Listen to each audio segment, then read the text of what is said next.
శ్రీమాత్రే నమ. సద్గురు జ్యోతిష్యాలయం 2026 రాశి ఫలితాలని మనం ఇప్పుడు తెలుసుకోబోతున్నాం. ద్వాదశ రాశులకి ఎలా ఉన్నాయి? అందరికీ ఒక క్యూరియాసిటీ, ఈ కొత్త సంవత్సరం భగవంతుడా నాకు ఎలా ఉంటుంది? నేను ఆరోగ్యంగా బాగుంటానా? నాకు ఉద్యోగం వస్తుందా? నాకు వ్యాపారం బాగుంటుందా?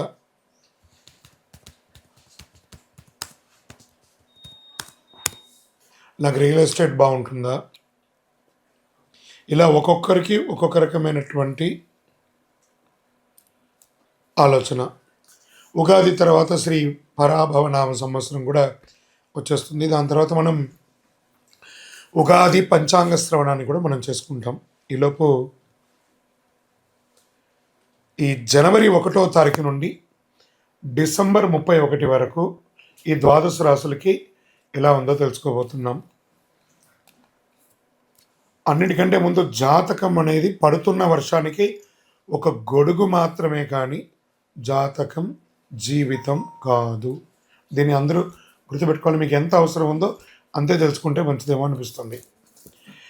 ముందుగా 2026 మేషరాశి వారికి ఎలా ఉంది అంటే, ప్రస్తుతం మేషరాశిలో శని భగవానుడు 12వ స్థానంలో సంచరిస్తున్నాడు. ఈ కారణంగా ఇది విరయ శని ప్రభావం అంటారు. అదే ఏళ్ళనాటి శని ప్రభావం యొక్క సంపూర్ణమైనటువంటి ఇబ్బందులు అంటూ మేషరాశి వారికి ఈ సంవత్సరం ఉండకపోవచ్చు. 2027 జూన్ నుండి జన్మ శని ప్రారంభమవుతుంది కాబట్టి అప్పటి నుంచి కాస్త ఇబ్బంది వచ్చే అవకాశాలు ఉన్నాయి. అందుకే 2026 మేషరాశి వారికి ఎవరిని అంతగా ఎక్కువ నమ్మకూడదు. ఎందుకంటే విరయ శని అన్నారు కదా, మానసిక ఒత్తిడిల కారణంగా చాలా ఇబ్బందులు వచ్చే అవకాశాలు ఉన్నాయి. నేను మా అన్నను నమ్ముతాను, మా తమ్ముడిని నమ్ముతాను, మా బంధువుని నమ్ముతాను, నా ఫ్రెండ్స్ని నమ్ముతానని చెప్పి నమ్మి పెట్టుబడి పెట్టి మోసపోకండి మేషరాశి మిత్రులారా. ఇతరులను పూర్తిగా నమ్మి పెట్టే ప్రయత్నంలో ప్రతి ఒక్కటి కూడా బెడిసి కొడుతుందని ఉందండి. 2026 జూన్ తర్వాత ఇప్పటి వరకు ఉన్న భయం, టెన్షన్స్ అవన్నీ తొలగిపోయి క్రమంగా తొలగిపోతుంది. మేషరాశి వారికి ఇది అద్భుతమైనటువంటి కాలం అని కూడా చెప్పొచ్చు. జూన్ తర్వాత మీకు ఇప్పుడు ప్రస్తుతం జరుగుతున్నటువంటి యొక్క ప్రభావం వల్ల అతి కోపం, మనసులో ఏ కల్మషం లేకపోయినా ఏదో రకమైనటువంటి ఒక ఆవేదన, ఒక భయం, ఒక కోపం. తర్వాత ఏదైనా నష్టమైన తర్వాత అయ్యో నా నోటి దురుసు వల్ల ఇలా అయ్యిందని బాధపడడం తప్ప ఇంకేం లేదు. మీకు శత్రువు మీ నోరే. నోటిని అదుపులో పెట్టుకోండి. కాస్త అప్పుడప్పుడు మైగ్రేన్, జ్వరాలు, కడుపు సంబంధించిన సమస్యలు, ఒక సర్జరీ కూడా అయ్యే అవకాశాలు ఈ సంవత్సరం మీకుంది. గురు ప్రభావ ప్రకారంగా BP, sugar, cholesterol, blood pressure ఇవన్నీ వచ్చే అవకాశాలు కూడా ఉన్నాయి. గురు భగవానుడు కర్కాటక రాశిలో ప్రవేశం చేయడం వల్ల ఇల్లు కొనే అవకాశాలు, స్థిరాస్తులు కొనే అవకాశాలు సహజంగానే వచ్చేస్తాయి అన్నీ కూడాను భగవంతుడి దయలో. జూన్ తర్వాత ఉద్యోగం లేకపోయినా ఇబ్బంది పడుతున్నటువంటి వారికి సాధారణ ఉద్యోగం ముందు ఉంటుంది. జూన్ తర్వాత స్థిరమైనటువంటి మేనేజ్ లెవెల్ ఉద్యోగం, సుపీరియర్ పొజిషన్ ఇలాంటి పొందే అవకాశాలు జూన్ తర్వాత ఉంది. ఆర్థిక స్థితి అని చెప్పుకుంటే 2వ స్థానం చేతిలో ఉన్న డబ్బు, 4వ స్థానం ఆస్తి, స్థిరత్వ, సంపద ఇవి రెండు కూడా పెరుగుతూ వస్తుంది. జూన్ 2026 తర్వాత గురువు 4వ స్థానంలో రావడం వల్ల లోన్ అప్లై చేయడం, ఇల్లు స్థలాలు కొనడం ఇవన్నీ కూడా కలిసి వస్తుందని కూడా చెప్పచ్చు. ఈ సంవత్సరం వివాహం కోసం, నూతన వివాహం కోసం ప్రయత్నం చేసే మేషరాశి మిత్రులారా, అది స్త్రీ పురుషులు ఇరువురికి కూడాను జూన్ 2026 తర్వాత మంచి సంబంధాలు కలిసి వచ్చే అవకాశాలు ఉన్నాయి. సోదర సోదరి మధ్య సమస్యలన్నీ పరిష్కారం అవుతాయి. సరైన పరిష్కారం దొరుకుతుంది కోర్టు వ్యవహారంలో. విదేశీయానం చేసే వాళ్ళకి ఇది ఒక మంచి సమయం అని కూడా చెప్పొచ్చు. 2026 తర్వాత మంచి మంచి అవకాశాలు కూడా ఉన్నాయి. వ్యాపారంలో కొత్త పెట్టుబడులకి జాగ్రత్తగా ఉండండి. షేర్ మార్కెట్ మిశ్రమ ఫలితానుంది. వ్యవసాయదారులకి చాలా బాగుందని కూడా చెప్పవచ్చు. భార్యాభర్తల మధ్య సఖ్యత లోపమయ్యే అవకాశాలు జూన్ లోపు ఉంది. దాని తర్వాత అన్నీ సర్దుకుంటుంది. విద్యార్థులకి మంచి మంచి యూనివర్సిటీలో చదువుకునే అవకాశాలు, చదువుకున్న విద్యార్థులకి మంచి ఉద్యోగ అవకాశాలు మెండుగా ఈ యొక్క 2026 సంవత్సరంలో మేషరాశి వారికి సంపూర్ణంగా ఉంది. ఇంకనూ మీ యొక్క ఇష్టదైవం కులదైవాన్ని ప్రార్థన చేయండి. మీ యొక్క వయస్సు ఎంత ఉందో అన్ని దీపాన్ని మీ ఇష్టదైవ ప్రార్థన చేయండి. సుబ్రహ్మణ్య స్వామి ఆరాధన చేయండి. శని భగవాన్ని ప్రార్థన చేయండి, ప్రసన్నం చేసుకోండి.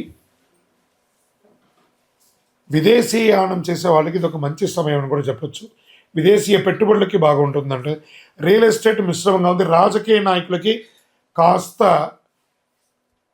ఇబ్బంది ప్లస్ అనుకూలం రెండు మిశ్రమంగా ఉంటుంది. మొదటి 6 నెలలు ఇబ్బందిగా ఉంటుంది, తర్వాత 6 నెలలు అనుకూలంగా ఉంటుందని కూడా చెప్పొచ్చు. ఓవరాల్ మేషరాశి వారికి ఈ 2026 ఒక మిశ్రమమైనటువంటి ఫలితాన్ని ఇస్తుంది. ఇంకనో మీ యొక్క వ్యక్తిగత జాతకం తెలుసుకోవాలి అని అనుకుంటే మా నెంబర్కి మీ యొక్క పేరు, date of birth, time of birth, place of birth WhatsApp చేయండి. కరుంగాళి మాల. ఈ కరుంగాళి మాల ధరించడం వల్ల ఏంటి ఉపయోగం? అసలు ఇది నిజమా అని అంటే అవునండి, చాలా అతి శక్తివంతమైనటువంటి యొక్క మాల కరుంగాళి కట్టే అంటారు. ఇది వెస్టర్న్ ఘాట్స్లలో అంతా కూడా ఇది దొరుకుతుంది. 90 సంవత్సరాల వరకు ఉన్నటువంటి ఒక చెట్టు అది పరివర్తన చెంది 140 సంవత్సరాల తర్వాత కరుంగాళిగా మారుతుంది. ఈ కరుంగాళి వృక్షం తమిళనాడు, కేరళ ప్రాంతంలో చాలా ఎక్కువ ఉంటుంది. ఇలాంటి అద్భుతమైనటువంటి ఒక మాల మీకు కావాలంటే గమనించి చూడండి. పూర్వీక రాజపరంపర కోటలలో ఆ దాళమందిరాలు, పెద్ద పెద్ద దేవాలయాలకి దాళమందిరాలు అంతా కూడా ఈ కరుంగాళి కర్రతో తయారు చేస్తారు. ఎందుకంటే లైఫ్ ఎక్కువ, దీనికి బాగా పవర్ కూడా ఎక్కువ ఉంటుందని. మరి ఇది ధరించడం వల్ల ఏం ఉపయోగం అండి అంటే జన వశీకరణం, ఏ విధమైనటువంటి నెగిటివ్ ఉన్నా తొలగిపోతుంది. ఫస్ట్ దీనివల్ల ఉన్న నెగిటివ్ కాస్త తొలగిపోతుంది. ఆరోగ్యం బాగుపడుతుందండి. చక్రాస్ అన్ని యాక్టివేట్ అయ్యి సంపూర్ణమైనటువంటి ఆరోగ్యవంతులుగా ఉంటారు. ఇది దీనివల్ల ఉపయోగం. ఏమండి దీన్ని వేసుకుంటే చాలా గొప్ప శక్తివంతులైపోతారు, ఐశ్వర్యవంతులు అయిపోతారని ఒక చిన్న అపోహ ఉంది. అలాంటి అపోహలకంతా వెళ్ళకండి. ఆరోగ్యం బాగుందా, ఐశ్వర్యం ఆటోమేటిక్గా వచ్చేస్తుంది కదా. నెగిటివ్స్ పోయిందా, ఐశ్వర్యం వచ్చేసింది కదా. అలాంటివి చేయండి, తప్పకుండా మీకు ఉపయోగం ఉంటుంది. ఈ సైజ్ వైజ్గా ఉంటుంది. మన దగ్గర 6 mm అని, 8 mm అని, 10 mm అని ఉంటుంది. కావలసిన వారు దాన్ని సంప్రదించండి. మరి ఈ మాలను ధరించేటప్పుడు మేము ఏమైనా పాటించాలా అంటే అవునండి, కొన్ని పాటించక తప్పదు. మధుమాంసాలకి దూరంగా ఉండండి. ఇది వేసుకునేటప్పుడు ఖచ్చితంగా పడుకునేటప్పుడు ఇప్పేసేయండి. మరణాల దగ్గరికి, చావుల దగ్గరికి వెళ్లకుండా ఉంటే సరిపోతుంది. మళ్ళీ మరుసటి రోజు స్నానం చేసి ఈ మాలను ఇలా చేతిలో పెట్టుకొని మేము ఇచ్చే మంత్రాన్ని జపం చేసి వేసుకోండి. అప్పుడే దానికి పవర్ అనేది వస్తుంది. ఈ యొక్క కరుంగాళి మాల. మరి ఈ కరుంగాళి మాల ఎక్కడెక్కడ దొరుకుతుంది అని అంటే ఈరోజు ఎవరు పడితే వాళ్ళు డూప్లికేట్స్ని కూడా మార్కెట్లో విపరీతంగా ప్రచారం చేసి అమ్మేస్తున్నారు. ఇంకా కొంతమంది గొప్పవాళ్ళు నా వీడియోని తీసుకుపోయి వాళ్ళ వెబ్సైట్లో వేసేసుకొని వాళ్ళ నంబర్లు వేసేసుకొని వ్యాపారాలు చేసేసుకుంటున్నారు. దౌర్భాగ్యం, అంతకంటే దౌర్భాగ్యం ఉంటుందా? గుర్తుపెట్టుకోండి, మా ఈ కింద కనబడే మా నంబర్ మాత్రమే నాది. ఇది మన దేవాలయంలో మనం ఇంతకుముందు వీడియోస్లో కూడా పెట్టాం. ఎక్కడెక్కడ మనం పూజ చేసాం, చండీ హోమం ఎలా చేసాం, సుదర్శన హోమం చేసాం, మండలకాలం ఎలా పూజ చేసాము అనే వీడియోస్ కూడా ఇంతకుముందు మనం వదిలాం. మన దేవాలయంలో పూజ చేసి ల్యాబ్ టెస్ట్ చేసి ఇది మన కోసమే తయారైందని ల్యాబ్ టెస్ట్ కూడా చేసి ఆ కార్డులోనే ఉంటుంది ఒక నంబర్. ఆ నంబర్కి కాల్ చేసి ఏమండి ఇది ల్యాబ్ టెస్ట్ నిజంగా జరిగిందా, ఇది ఎక్కడంటే వాళ్ళే ఫోన్ చేస్తే వాళ్ళు చెప్పేస్తారు, అవునండి మేము వీళ్ళ కోసం చేశామని చెప్పి మరీ చెప్తారు వాళ్ళు. మన సంస్థ పేరు పూజా ద్రవ్యం 18. ఎవరు అడిగినా చెప్పేస్తారు. ఎవరిని పడితే వాళ్ళు నకిలీ ధరించి దానివల్ల మోసపోయి అనర్థమైనటువంటి వచ్చే అవకాశాలు తెచ్చుకోకండి. జాగ్రత్త పడండి, జాగ్రత్త పడి తీసుకోండి. ఏం చేస్తారు, ఈ గ్రహలో ఉన్నటువంటి ప్రతి ఒక్కరు కూడా మాల ధరించండి. ఆ మాల యొక్క మంత్రాన్ని కూడా ఇస్తారు, మంత్రాన్ని కూడా జపం చేయండి. ఒక ఫోన్ అంటే దానికి ఎలా చార్జర్ ఇస్తారో అలాగే మనం దీన్ని పూజ చేసినా మనం ఒక మంత్రం ఇస్తాం, ఆ మంత్రంతో జపం చేయండి. ఈ యొక్క మాల మీకు కావాలి కదా, కావాలనుకున్నవాడు మా కింద నంబర్ చూస్తారా, ఆ నంబర్కి వాట్సాప్ చేయండి నాకు మాల కావాలని. మా అడ్మిన్స్ మీకు రెస్పాండ్ అవుతారు. మరియు మా సంపూర్ణ జాతకం తెలుసుకోవాలనుకుంటున్నాం గురుగారు మేము మీ ద్వారా. మీరు తెలుసుకోవాలంటే మీ పరిసర ప్రాంతాల్లో ఉన్న సద్గురుని సంప్రదించి తెలుసుకోండి, లేదా మా ద్వారా కూడా తెలుసుకోవాలనుకుంటున్నారా, కింద నెంబర్కి మీ పేరు, date of birth, time of birth, place of birth తెలుసుకోవాలనుకుంటే మాత్రమే వాట్సాప్ చేయండి. అద్భుతమైనటువంటి జీవితం మీరు అందరూ జీవించాలని మనస్ఫూర్తిగా అఖిలాండ కోటి బ్రహ్మాండ నాయకుడు శ్రీ ధర్మశాస్త్ర అయ్యప్ప స్వామి వారిని ప్రార్థన చేస్తూనే ఉంటారు.